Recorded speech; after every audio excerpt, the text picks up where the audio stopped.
Hello, everybody. Welcome to Mindful Metal Jacket. I am Joe List, and I am so happy that you are here listening. I hope you are subscribed to the podcast and/or subscribed to my YouTube. I hope you're doing both. I hope you're subscribed to the podcast and my YouTube if you're watching. Apologies for my hair. I didn't mean to turn you on this much first thing in the morning. Welcome to the show, folks. This week, I'm talking with my friend, Lucas Connolly, a comedian. I know everyone's been really excited about the professionals, the doctors, and the therapists we've had on, and we'll have more. We got another cool one like that coming on.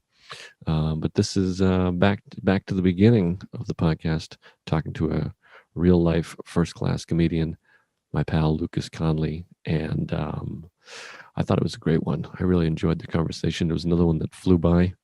Lucas is a comic who I think was born upstate New York, I believe he said, and then grew up in Wyoming. And he's got a really interesting story.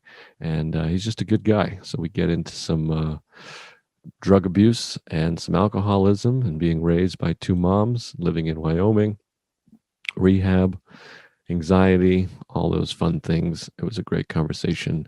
Lucas and I have a lot in common and a lot not in common that we talked about. So I think you're going to enjoy it. I think you're going to get a lot out of it. I hope that you're doing well. I hope that you're healthy and doing your meditations, however you do it. I am a waking up Sam Harris guy. I also listen to the 10% Happier podcast. Recommend that to anybody. Right now, I am currently reading Unwinding Anxiety from past guest Judd Brewer. Haven't quite finished that one yet. I'm slow. And I also have the new Tara Brach book, Radical Acceptance. Radical Compassion. Radical Acceptance is the old one. Recommend anything by Tara Brach. Her podcast is also fantastic. You can check her out. And we're working on trying to get her on the podcast as well. So got some exciting guests coming up. I feel pretty good. Celebrated a birthday this week. I want to thank everybody that messaged me on Instagram, Twitter, Facebook. Overwhelming amount of love. I thank you for that. I appreciate it. Birthdays are always weird. I've entered the final year of my 30s. Damn it. That was like Freudian. Final year of my 30s. So I got to really accomplish a lot. I have to learn Spanish this year and also have sex with my neighbor. So, all right, I made that up. That's not true, of course. But anyways, I hope that you're doing well. I appreciate you listening. And right now is as good a time as any to take a moment to ask yourself, what is really wrong right now? And the answer is almost always nothing, particularly if you're listening to this podcast or watching it. You're just fine. So take a breath, take a breather, find some stillness, and relax and enjoy this podcast.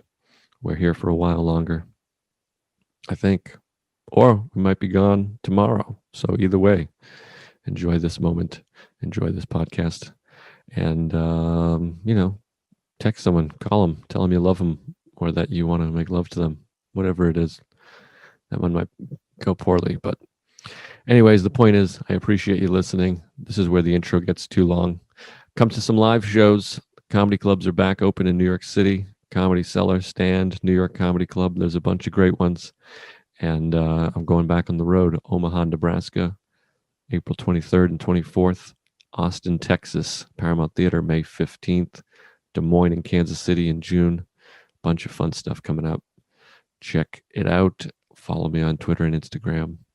And get ready to enjoy this conversation with my friend, the hilarious and wonderful Lucas Connolly. But first, let's give you a little love from one of my favorite philosophers, Buddhists, Alan Watts.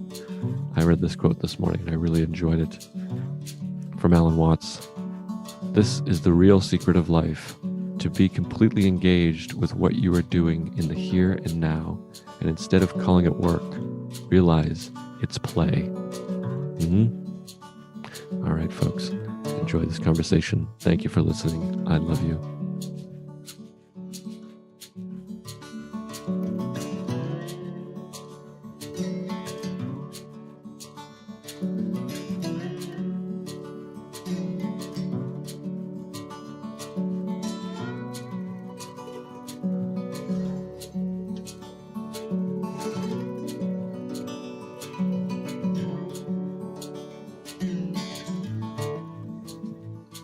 All right, we're here. This is it. It's always awkward to start podcast. What do you think is more awkward, starting a podcast or starting a comedy set? Oof. Man, really depends on how the room is. So if the room's bad, you're like, oh God, I have to make this good. All right. It's just, I think Louis did a thing about it in one of his specials about like the first thing you always say on stage is always just so bizarre because you're like, okay, hello. Oh yeah, exactly. Huh? It's really bizarre. I did a show last night at the Fat Black Pussycat, and they have, it's all like optics, but they have like a plastic or whatever, like a glass or a plastic, I guess, whatever, like wall between the stage and the audience as like a COVID protection, which to me is just silly. It's like everybody's taking the risk to be in there. I mean, it just feels like optics, but you can fully see your reflection. Like you're just it's like performing in front of a mirror, and you can see people in the audience, and it's just you. And then there's this weird disconnect. So you're just like eating shit, and then you can't even see the audience. You're just looking at yourself. It's just horrendous.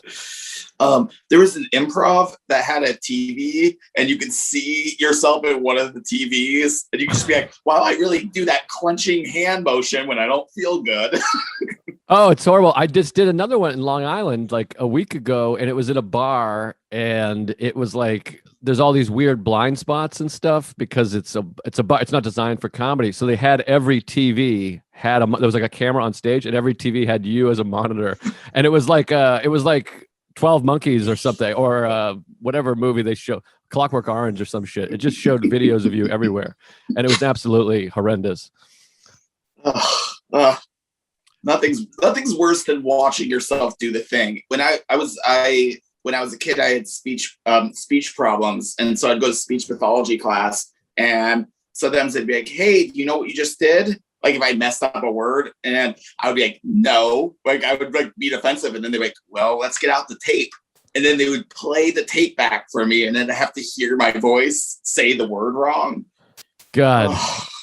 That's horrendous. I mean, first of all, like I don't know about you, I can't watch or listen to anything I do or even read anything I wrote from the past. Like sometimes Facebook will be like, here's a post of yours, and just reading something I wrote in 2012 makes me want to just throw up. I was like, oh my God, I don't know where commas should go. Right. I'm an adult man. Right. So I want to talk about this a little bit. So what was your speech? What was wrong with your speech, and why did you have to go? All right. I have a thing called SPD, which is called sensory processing disorder. Basically, it's just the highest form of dyslexia. Oh, wow. Okay. So just everything was messed up. So I would just like when I would read, I'd mess up words. Like I would spell the word out, and then I would mess up that, and then I would say the word. Like I would say like Armageddon or something, like weird stuff where they were like, why are you saying it that way? And I go, well, that's what I read. Interesting. So what is the like science behind that? It's just the letters get mixed up or whatever. Yeah. And then I will just say it out loud. Right. So is it better now, or does that ever go away, or is that something you still struggle with? So I still sometimes struggle with it, but like now I've gained so used to it that that's kind of like a funny, like I make it into like yep, I meant to say what I just did. Like it's like I always just double down on it. Right. And does it happen when you're a kid? Ugh.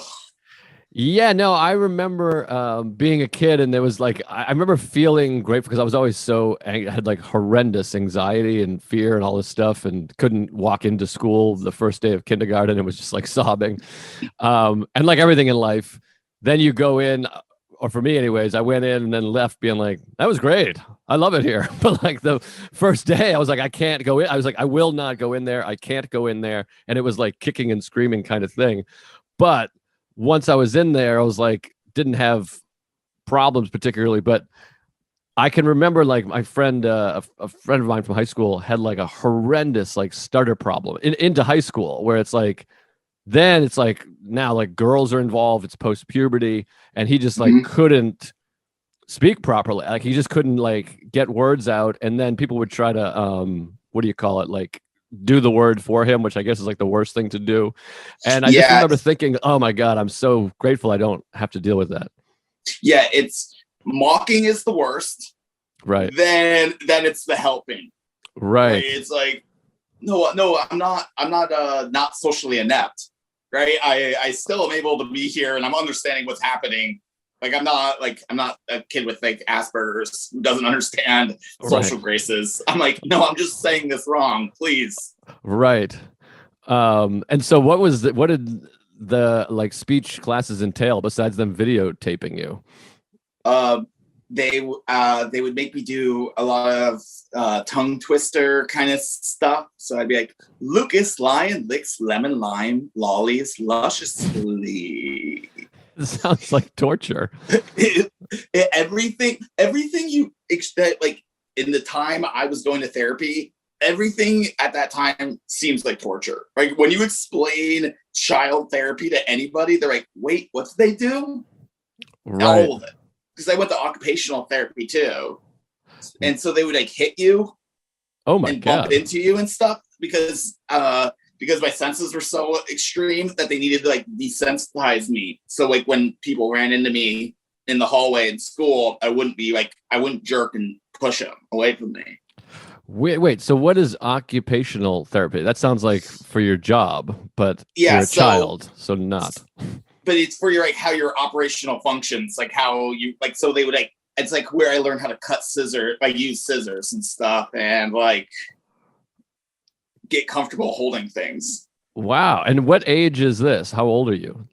I started going to occupational therapy at 3 or 4. Wow. Interesting. So, And I was going to therapy almost every day till I was 12. Like almost every day.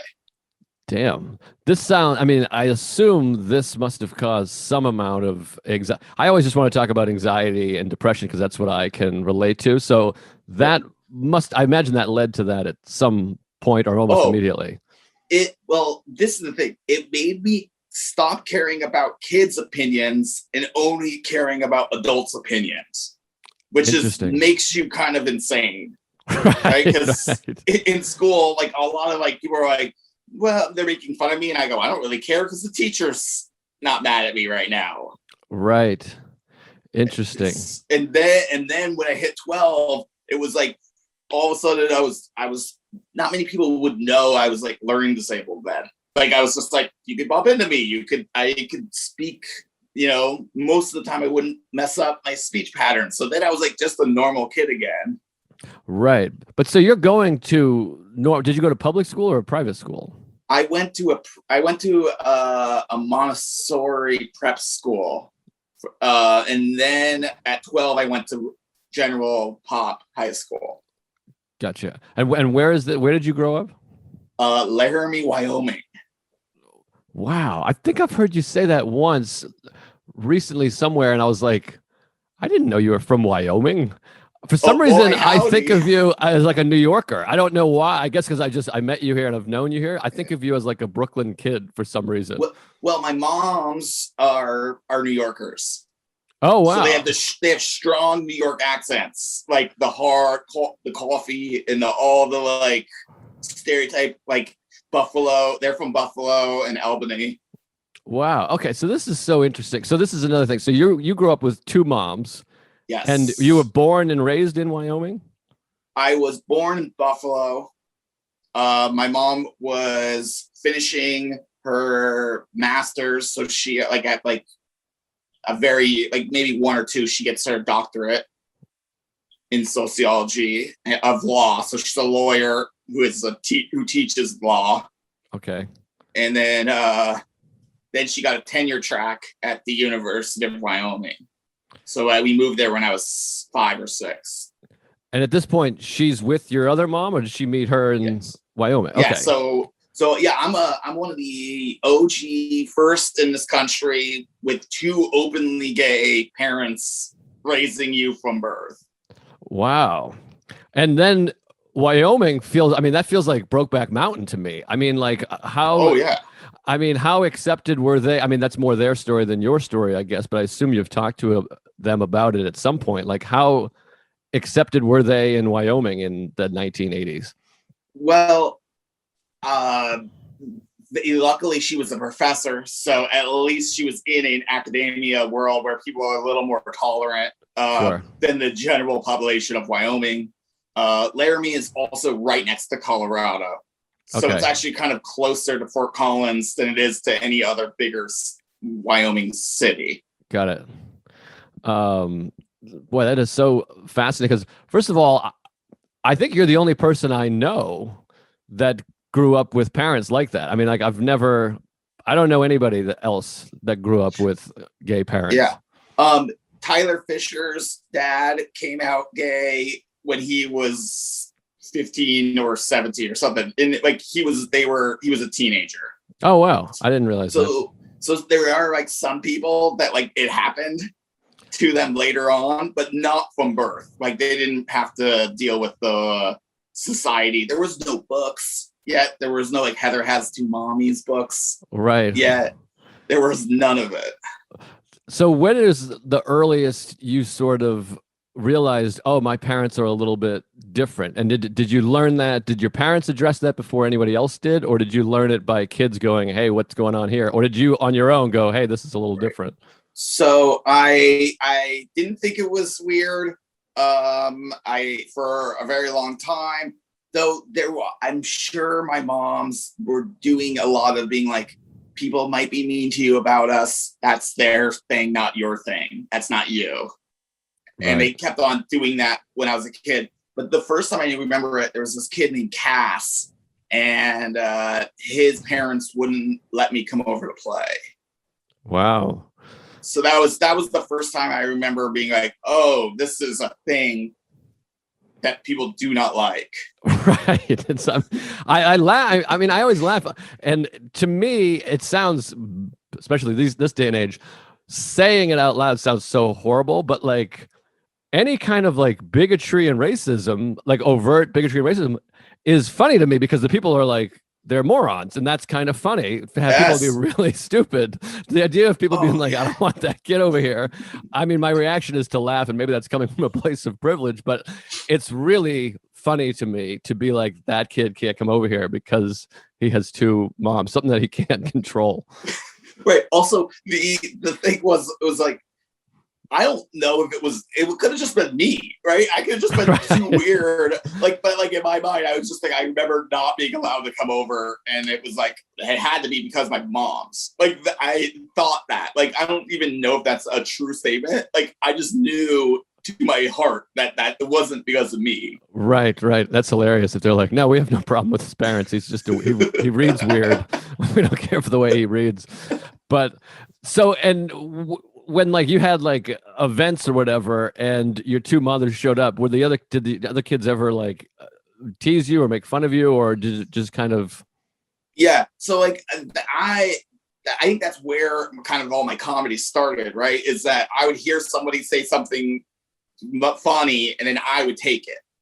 You Right, say something mean about my mom's, now that's my joke. right. Interesting. Yeah, I So mean, people would be like, your mom's so fat, and I'd be like, which one? Right? And right, I'd quick. I got this. You know? right, right. Boy, that is like so interesting to me to be in. I mean, it sounds like a movie to be in Wyoming with two moms in schools, Yeah. the whole thing. But and are your mom's still together? So my mom separated when I was 7, and then they got new partners, like immediately, like how lesbians do. And so I was then the kid in school with 4 moms. So I like playing soccer. I have 4 moms on the side That is cheering for me. amazing. Have you ever written anything about this, like a movie or a show or I anything haven't like written a short, but I tried once. It was like I thought it was like raised by beavers. It was like a duck, you know. It was raised by 4 beavers. It was like a cartoon. It was a dumb idea. I should have just done a real thing. But That's amazing. And so when did you come back east from Wyoming, or not? I guess I'm saying back, but I guess you were just born here. My mom's one of my mom's partner Max got a gig in Florida, and so at like 12 they moved to Florida, so I would go and like visit Florida occasionally. And Right. then when I turned 18 and I wasn't doing very well in Wyoming, they were like, you should go to Florida, get away from all your friends. Right. So then I went to Florida, and then from there I went to rehab, right? Because it didn't matter where I was. Right, of course. Okay, so let's go to that. So Wyoming, you start running into some trouble. I mean, rehab, I imagine that's drugs or alcohol. Yep, How yep, does how yep. does that come about? Um, the moment I was like that 12-year, like right when I was turned 12 and I started becoming like a traditionally normal kid, it was like all my friends now were just ADD kids that were Right. all in like special classes. So like we all just would start like they would just give me their pills for fun on a Friday night. Hell yeah. And so what is that? That's like Ritalin and stuff like that, kind of like a Yeah, speed type of that's shit. we didn't really like Ritalin very much. We were like an Adderall, Dexedrine, the harder ones. The Ritalin is like nothing. So when does Adderall come about? Because I'm like, when I was in, I feel like we're around the same age. I turned 39 tomorrow. How old are you? 36. 36. Okay. So when did maybe I was just like sheltered because I feel like I didn't hear about Adderall until I was in my 20s. But I So guess it was not as used then, or am I just a sheltered no, douche? no, this is the thing that happened. No one knew, the ADD kids didn't know that people liked it as drugs till a certain period of time. Right. They just were like, they used to give me this med and I didn't like it very much. That was what most like ADD kids. And then eventually they found out that those meds people liked if they don't have ADHD. Yeah, isn't that interesting? It's interesting thing about drugs is like all these drugs. I mean, I'm saying some obvious stuff here, I guess, but all these drugs serve purposes. But if you take them when you don't need it, like I used to take painkiller like Vicodin, and it's unbelievable. Like if you're not dealing with pain, if you have pain and you take a Vicodin, it kills the pain. It's a painkiller. Yeah. But if you feel pretty good, obviously not emotionally, you're not feeling great, but physically, if you feel good and you take a painkiller, you're like, this is unbelievable. I mean, this is fantastic. And same with what's the sleep Ambien. Like if you take Oh Ambien yeah. and try to stay awake, you're like, this is fucking great. It's a great right. And that's exactly what like I'm because I have like basically a sensory thing. When I take those kinds of drugs, I actually become like a decent person usually. Like I take it and I'm like paying attention and I do my homework and I actually do the right things on those things. Like I used to smoke meth and then like do homework. Right. Wow. So All friends were like taking apart toasters and stuff. I was like in the corner just being like, oh, I'm gonna work on this drawing or read this book. which I imagine makes it trickier to stop because you're taking these drugs and getting shit done. I mean, that to me that Yep. would make it very hard to be like rehab. What are you kidding? I just wrote a Yeah. script. So when I got put away into the psych ward at my job, they were so disappointed. They were like, "When are you coming back?" Oh, wait, hold on. I want to get there. So, what age are you when you start abusing drugs? I mean, I just said abusing drugs. Well, because it sounds, but My I'm saying that ass. because Yeah. you are using them for the proper use, and at some point it becomes problematic. I'm taking it. Yeah. I started doing just messing around probably right when I would say like 13, 14 is when I start doing stuff where people go, that's not exactly okay. That's a lot. Right. And are you aware that that's a lot? I mean, are you like deliberately going, I'm going to take more of these to feel a little different? Or is it starts off meaning like you're trying meaning well meaning is the word. I lose words also, as you Yeah. can see. Yeah. I at my time, I did not like the way I felt. I did not like the way my brain processed information.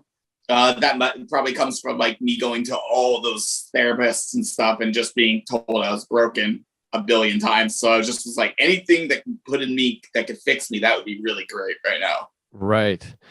And so you start cranking up your uses. And do you start drinking around this time and doing more like standard? I'm saying standard, but to Yes. me, like Yes. drinking and smoking pot feels more like we're teenagers than. So Yeah, go in ahead. high Sorry. school was my first intervention by my friends where they were like, you got to stop taking so many pills and Wow. you should just drink and smoke.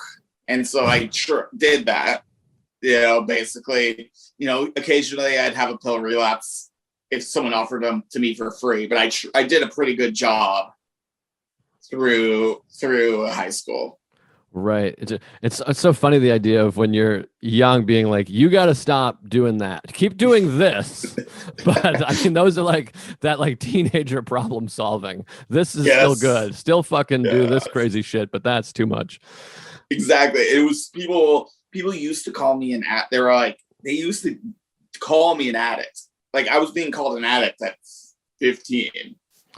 I mean, is there any part of you that's like that had like street cred for that? Where you kind of like, yeah, that's right. I mean, Oh, this is new. I knew identity. oh, I 100%. They had a scandalous Lou was a thing that people said like more than okay, like became kind of known because there was always like a scandal or some reason why your drugs were like less. When if you wanted to buy drugs from me, why it was less than it should be. Wow. Oh, so you were selling drugs too? Yeah, yeah, yeah. Oh, Just wow. the get more drugs. Right.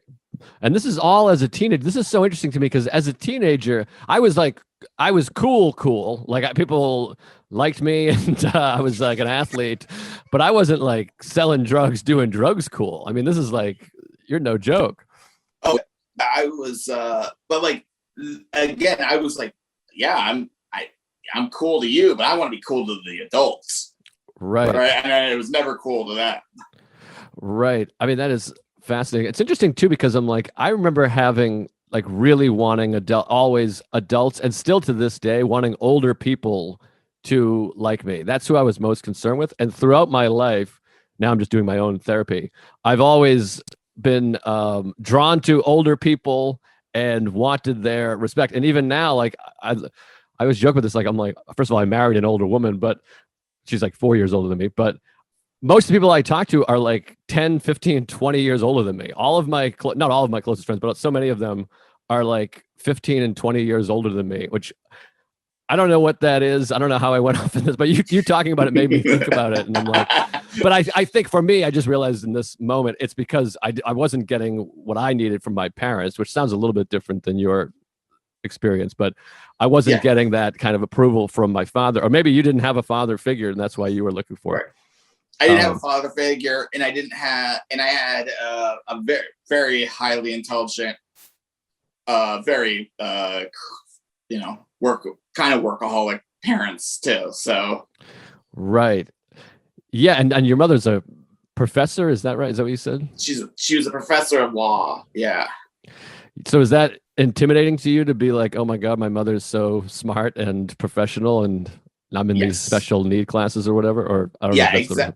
Exactly. People telling me how incredible my and how much of a genius. That's like a thing people would say about my mom Right. to me. Yeah. God, that's so it's so amazing how I'm just so fascinated with psychology from like a very young age of how little subtle things that seem innocuous can just fuck with a young person's mind. Yeah. It just feels like the slightest thing that no one's even conscious of. They're like, oh my God, you should be proud of your mother is amazing. And meanwhile, it's like putting this thing in of like, all right, my mother's a genius and I suck and I should be better and I hate Yep. myself. It's like a fascinating thing. The unintended consequences of all human psychology. Yeah. And no one did it to me. No one was like complimenting my mom to me. Like it wasn't Right. like they were like, this will really hurt his feelings for life. But it did. Right. I mean, that's what I mean. It's just so bizarre. There's all these things, and I'll have like resentment towards my friends, or not my friends, but my family, my parents, my extended family. But none of them were like, let's really bury some like obsessive compulsive behavior into this kid. They were just trying to do whatever they were doing, the best they saw fit. Yeah. I guess I should apologize to all of them. But now, is your biological father, did you have a relationship with him at all? So Lenny was supposed to be a part of my life in like an uncle role, but he stayed in Buffalo, New York. So occasionally we'd go visit her friends in Buffalo, and then I would see him, and it was, it's such a weird thing seeing this person that looks like you and is annoying like you, like right. You're like, oh, he has all the things I don't like about myself because I haven't seen it, Right. Now, so and I hope I'm not getting too personal or far in there. So was that a relationship? Like they were in a relationship and then split? Oh, or? No, he's a sperm donor. He's like, okay. Yeah. Old school. Yeah. I don't know. I'm not 100% like, there's sometimes like, I was like, people like ask me like weird history stuff. And I go, oh, I don't really know, because I kind of like try to stay away a little bit of my identity from my parents. Right. In a sense where it's like, I don't know if it was even at the time in 1986, was it even allowed for women to get artificially inseminated if they were a partner? Right. Interesting. God, it's so fascinating. I always feel like I had this, I was gonna say argument, but discussion, and I don't know how you feel, but I'm like, I do feel like it's easy to get down about society and the state of things, but ultimately, and I think this is actually, I don't want to say proven, but it does feel like we ultimately are a progressive species. Like we keep progressing, yes, even though there's spikes. But it's amazing because it sounds like we're talking about the 50s by talking about some of these things, but this is only 30 years ago and even 20 years ago. What was it? It was like 7 years ago that that they were able to get married. It was not, like that's, yeah. Yeah, like but it's what, so we are progressing, which is nice, but it is funny how you just talk about these things and you're like, back in my day, and you're like, it was like 15 years ago. It's so strange, but anyways, okay, so now you're in high school and you're still in Wyoming when you start this stuff, and they sent you to rehab in Florida. I was living in Florida. Oh, because they were like, this is no good, this Wyoming stuff. Yeah, no. And so they send you to Florida. I sent to me to Florida. I get a job at Steak and Shake. I was working 70 hours a week, give or take. Yeah. And are things getting better as far as drugs and alcohol, or not at all? They're different now. So I doctor shopped, and I had a bunch of prescriptions now that were prescribed to me that I was selling back in Wyoming because I didn't want to take them. But in Florida, I didn't have anything else, so I started just taking them. Right. And God, this is like before the real pill crisis, right? I mean, I feel like you're like on the forefront of abusing what's it called? What's the word I'm looking for? Prescription meds. Is that what they say? Yep. I would definitely Oxycontin had just came out like maybe like in the last 3 or 4 years. So yeah. And so did you eventually get to Oxycontins? I was doing Oxycontins, but it was expensive, and it never did the thing. I didn't like getting addicted to things to a physical level. Right. I really hated that. Right. Interesting. So it was bad. So like once you do that like 3 times, when you get addicted to a drug, you're like, oh, I don't want to do this. Yeah, it's just when I had a buddy who was like really into pill. I mean, particularly Vicodin and what's the other one that's like Vicodin? Oxycodone. Yes. Which would be Percocet. Right, Percocets. Yeah, that's what it was. Yeah, he was like into those. He would always have those, and I always was like, in my mind, I was like, I can't have a source. I don't want to be a guy that like is getting them. But when I hung out with him, I was like, sweet, I got a gig with this guy. I'll be able to get some of those. And it's funny because, I was always so afraid of everything, eating certain foods or going certain places or meeting people. But then you had this one guy and he seemed to be functioning okay. And he's like, here, take one of these and it's fun. And I was like, all right. And I remember thinking like, I'm so much less scared just taking a random pill from a random guy but I'm so scared to like talk to the gas station attendant when I'm getting gas. I'm like, oh, I don't want to I can't send my food back. But then this guy's like, hey, take this pill. And I'm like, hell yeah, I'll take that. That seems like fun. And then he'd be like, you got to chew it and I'm just doing whatever this person tells me to do, which I don't even know if that means anything. If you chew a pill, does it actually make it more effective? It would hit faster. It also get caught in your teeth. It's disgusting. And then we would do that, and like I would have a few beers, and I've said this before. It's like, and first of all, I don't want to trigger anybody who might be listening, but I'm like, the best I've physically felt in my life, including in sobriety and exercise, is like 4 beers and a Vicodin. I'm like, this is like unbelievable. I feel unbelievable.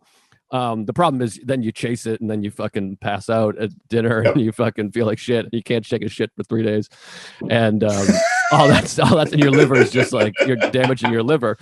But I do remember being like, this is unbelievably good. But also thinking to what you're saying is like, I can't do this tomorrow because I'll be off to the races with these pills.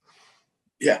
And as a person that would do it for like a week or something, and then get sick, I'd be like, I don't want to do this. Right. But it continues to be a problem for you, obviously. Yeah. The idea of that thought process was so healthy and such a smart thing, but then I would still be like, what if I try it for like 3 days, and then 3 days I drink, and then 3 days I do pills, and then it'd be like, never work like that.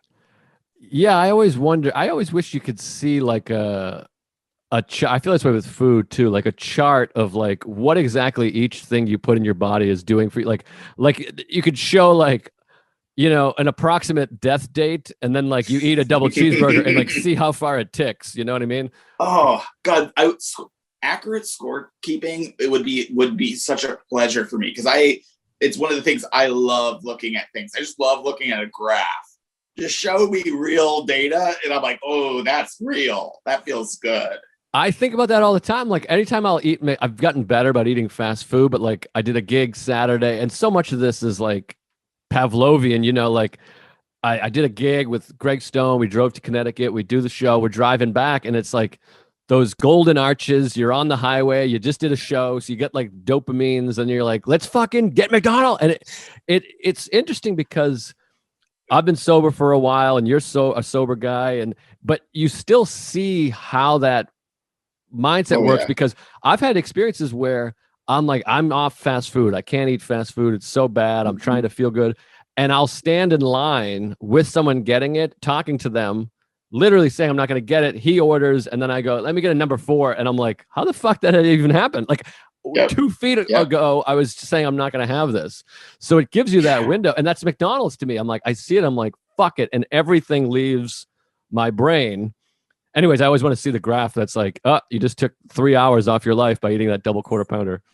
Yeah, I always say when people are like, I don't know if I have an addiction problem, I go, well, why don't you just try doing like a low carb diet for a week and then try eating some sugar on the end of that week. See what you do, because you will just be like you'll just be like forcing it into your body. You're like, whoa, okay, never mind. I always am addicted. I try to do a joke for a while, and I'll still do it every once in a while about people have said this about McDonald's. They're like, dude, if you just quit for like 30 days or whatever, 2 weeks, and then you have it again, your body will like reject it. You won't even want it. And I've literally tried that, being like, oh, interesting. And then I'm like, what are you, insane? Like I eat it, and my body's like, fucking yes. Yeah, thank God it's back. Like there's no, your body's not rejecting McDonald's. I'm like, that theory sucks. Oh.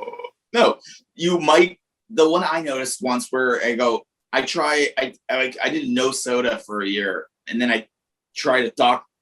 Pepper, and it was one of the most sweetest, grossest tasting things. And I love Dr. Pepper. I used to love it, and I was like, I don't know how I did this. Interesting, because I haven't had a soda. I quit soda like 2 years ago now, which is one of like the proudest accomplishments in my life. And I always talk about this because I quit drinking alcohol, but as you know, as everyone knows, like drinking alcohol, there's repercussions. I mean, like, I'm like, oh my God, I texted my ex, I fucking smashed somebody's window, I threw Yeah. up, I feel like shit. But with soda, you're never gonna like drink a Coke and then, call your mother and be like, you don't love me or whatever, you know what I mean? So, but I Yeah. know it's rotting my teeth, and I started having a acid reflux problem, and they're like, soda is one of the worst things. So I just like quit cold turkey, and I still struggle. Like it's summertime, or I was in Texas, and we're eating like barbecue, like salty barbecue, and I'm like, a Coke with crushed ice would just, I'd kill for that. But I'm like, no, I gotta stay off, because if I do, I'll go crazy again. But maybe if I tried it, it'd be all sugary and stuff. But now I don't want to try. It's like, I don't want to start my Coca-Cola day count again. I'm like, oh, I don't want to be 2 days off. I'm 2 years off of soda, but it's hard. Yeah. Um, anyways, I went off on what do you call it, tangent there. What the hell? Oh yeah, so now you're in Florida, Yep. and Yep. at what point are you like, okay, I really have to stop this now? Or you started to get in some legal trouble? Is that right? So I had been arrested twice. I was gonna have to fly back to take care of. I got arrested with for 0.01 micrograms of weed. So Jesus. I had sass mouth a cop that they searched my dorm room as hard as they possibly could. Wow. Like everything. They like went through every single thing in my dorm room until they found a broken pipe that I had cleaned, and they were like looking at this thing and they were like, "Oh, there's a little speck." Oh wow. So they wanted you. Oh yeah. Because I kept on being like, there isn't anything here. And they would open stuff and I go, and there's nothing in there. Wow. All right. So they arrest you for that? And they arrest me for that. Yeah. And did you have to spend like a night in jail, or were you out pretty quickly? I had to go into jail, and I had to call my moms, and I told them why. And they were obviously infuriated Wow. because it was like, wait, you got arrested for what? Were they furious with you or that the cops? Well, they just assumed I had done. There was a reason the cops came. Right. Yeah, well, because sometimes you have those parents, like there's the parents that are like, fuck the police for fucking with my kid. You should go do something better. Go find a rapist. You're assholes. But then there's parents that are like, I'm so sorry for my son. He's a piece of shit. Well, and that was the problem, is I'd already messed up. I'd already like caused so many problems with my drug use that they were like, yeah, you definitely deserve the cops to get called on you. Right. And so did they sent you to rehab? Then I did a location cure, which was going to Florida. Sure. And then I got put into a psych ward because I threatened to kill myself. Nice. Because I thought that would get me what I wanted, and it turns out it got them what they wanted, which was me out of their hair for a little bit. Right. And what was the psych ward like? I had Chloe LeBranch was on, and she talked about being in a psych ward, and it's different. When I'm such a huge fan of One Flew Over the Cuckoo's Nest, and I just think of like, I think most people when they think of psych ward, they think of 12 Monkeys, second 12 Monkeys reference, and 12 Monkeys and Cuckoo's Nest, where everything's white and there's padded walls and you're in a straitjacket and people are, I think of Brad Pitt and 12 Monkeys, but what did that look like? All right, so there's different floors, and this is a common thing. So there's the first floor, which is the kind of actually the one where you think from the movies. That's the one where you get strapped down, and there's a padded walls, and it feels exactly like what you imagine a movie is. And then there's the second floor, and that's just kind of like a hospital, but then the front doors are locked. Right. So how long are you there for? And giving you meds, or is it like they're Yeah. teaching you things, or they're just kind of letting you be in there to cool down? So I walk in the first day and they say, "What's going on?" I go, "Well, I'm suicidal." They go, they say I'm suicidal. My problem is that I ran out of medication. Right. I just need more medication. They go, "Oh, what meds are you taking?" And then I told them I took 30 milligrams of Xanax a day. I don't know milligrams and stuff. When I had panic disorder, they Well, gave me Xanax, and I would take one occasionally, but I have no idea the grammage. what you were probably taking was 0.5 to 1 Oh wow. milligram. So Wow. I said I was taking 30 milligrams, which was not what I was taking. I Okay. lied on that number. And so for the first week, I was completely blacked out for the entire first week. Wow. I So was in this that's how much they place. gave you that much. Well, the problem is if you're on that much, you'll have seizures if they Right. take you down too Right. fast. Interesting. Wow. Yeah, it's funny because Xanax again is a drug I never. Well, I guess I did abuse it, but I would take it if I was having a panic attack and it would work. But same deal. If you take it when you're not having a panic attack, you're like, this is pretty nice. Yeah. Um, Oof. Yeah, I never had a panic attack ever in my life until I did Xanax. oh wow, interesting. That's a real panic attack if you're panicking through Yeah. Xanax. Well, and that was like, I remember I was like, oh, because my body started shaking because of the detox from it. And Right. then the panic part of my body kicked in. So it was like I doubled it down. I was God. like, I am dying. It's so scary when you get into those like narcotics and then you have to like correct it and then you need something else to make that right, and it's just such a work to get yourself at like an even keel. And sometimes when you hear about this or talk about this, you're like, it is like a fucking miracle that people ever get out of that loop. Yeah. And it was a full-time job. Like it's real. It was like a really like a dead end job. Like I could not stop the work at Right. all times. God. Okay, so now, but you're sober now for a while. How long have you been clean from all that? Uh, oh 07 of 07 of 05. Wait, what? Oh 07 of 05. 07, 07, 05. So Oh, July I see. 7th. Yeah. Gotcha. I thought you were saying oh 07 of 05. And I was like, July of 05? I'm like, what? Yeah. And so eventually, I assume you went to some kind of rehab and it kind of clicked and Yeah. started working. I went to the fancy Hazelden rehab, which they then proceeded to say that was way too much for them. And then I went to a dual diagnosis place in South Florida. What does that mean exactly? I've heard that term before. That's like a drug and as well as psychology. Is that what the two diagnoses is? So they were like, "Oh, you have a real mental problem."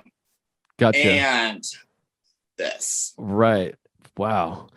And so you do all that, and now you're clean and sober. What is it like now? Like, do you still deal with anxiety? I assume, and what's your depression at? Because it's funny in like the movies and stuff, you always hear about like, and then that was the last time I ever drank, and it just feels like, and everything's great now, and I'm sober a long time, but I go through bouts of depression, including last week, where I'm like, I want to fucking kill myself, or I have like horrible anxiety. So where are you there now?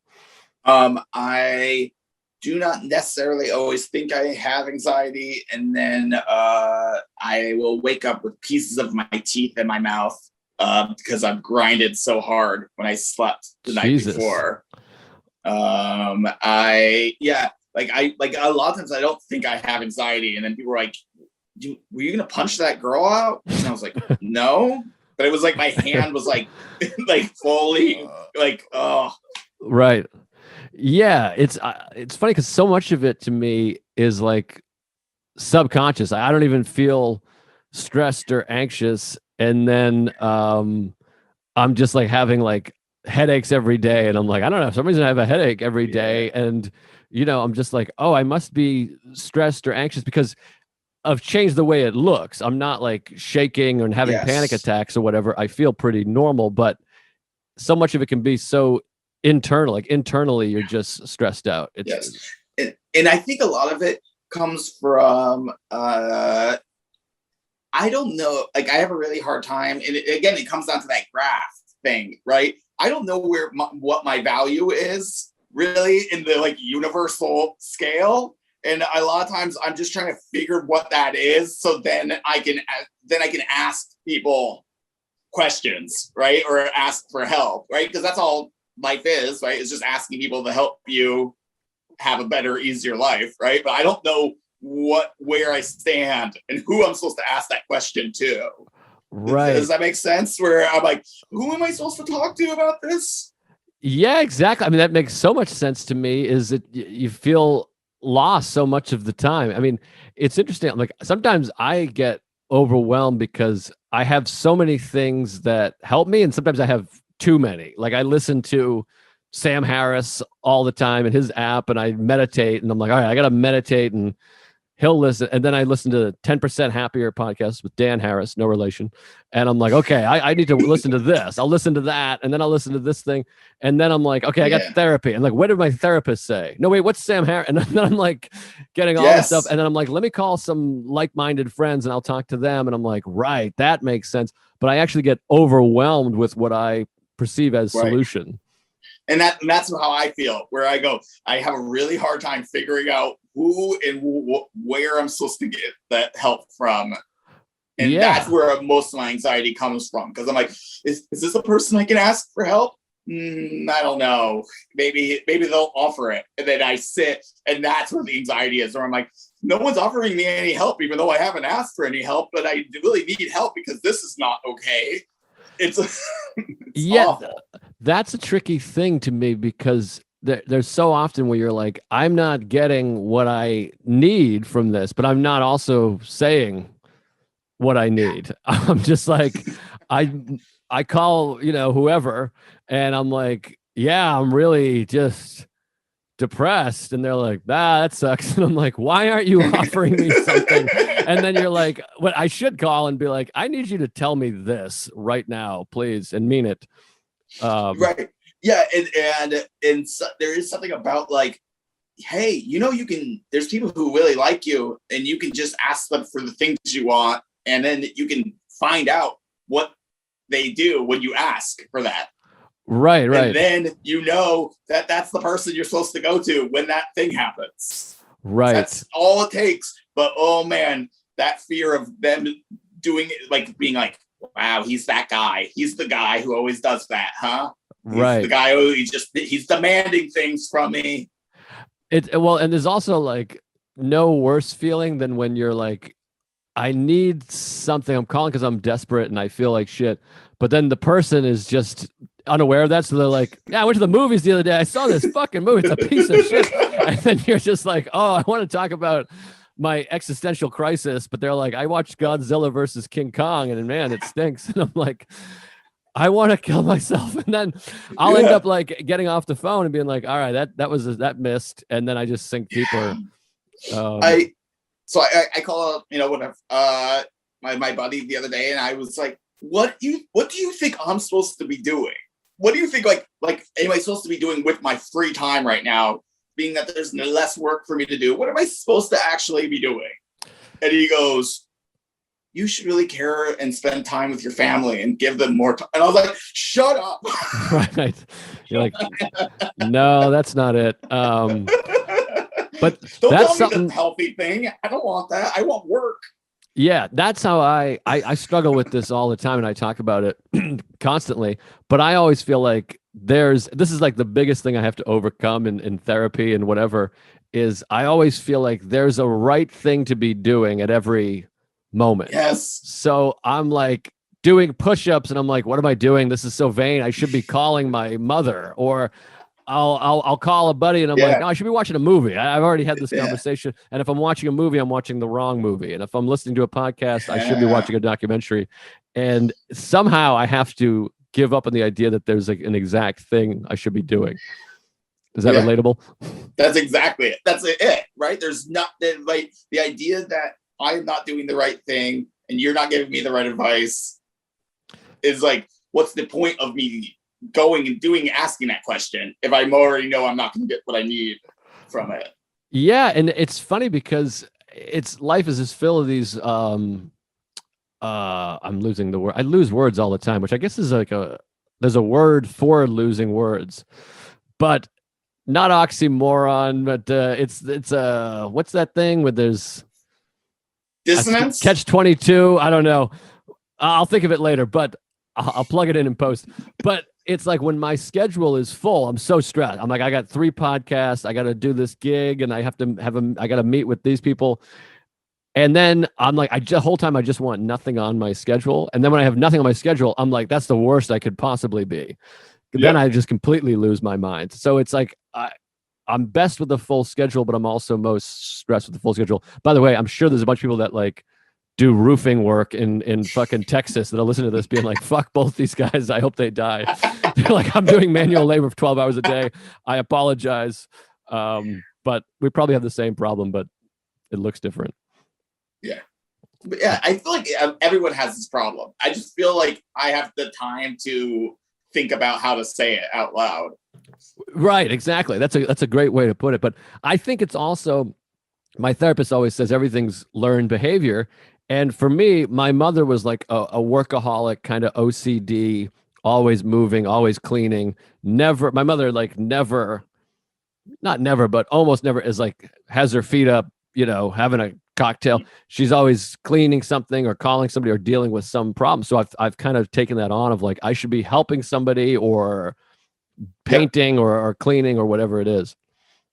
My mom called me recently and was like, hey, I'm thinking about retiring. And I was like, no.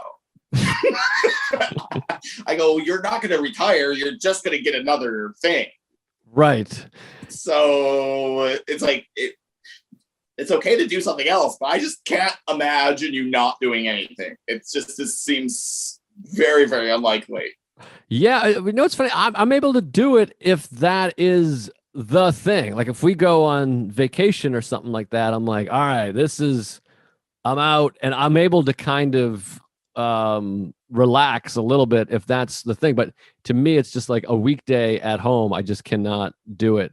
Even it was like baseball opening day the other day, and I'm like, great, I'm just gonna sit and watch baseball. And then like 3 pitches in, I'm like, I'll do push-ups in between innings. I'll meditate during the at bat, and it's just, I don't know, it's just torturous. Yeah, my mom comes when she did come for like vacations. It was the most busy I've ever been in New York City. Right.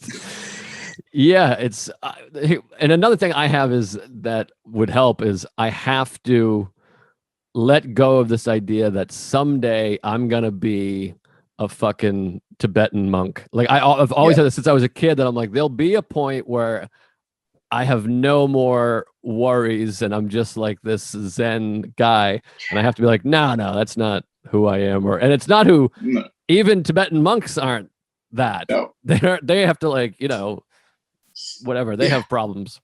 There's this video of the rapper Logic, and it's on this like documentary about hip hop, and it's a video of him like after a show, and he's like, it's it's 10, he's performing for like 10,000 people, and he gets off stage and he just was like, I just really worried if I grind all the way to the top that it wouldn't feel good. And then he looks in the camera and he just starts bawling and he goes, but it really does feel as good as I thought it was going to. And I took that so internally, where I was like, that'll be me someday. If I can get to the thing I need, like if I can get to that, the most insane vision goal, finally I can let myself just cry and be happy for where I'm at. Yeah, I remember thinking that, saying this is like my big theory in comedy for a long time. I was like, acting is the thing. Like we should be actors, because an actor can work and then he can win the Oscar.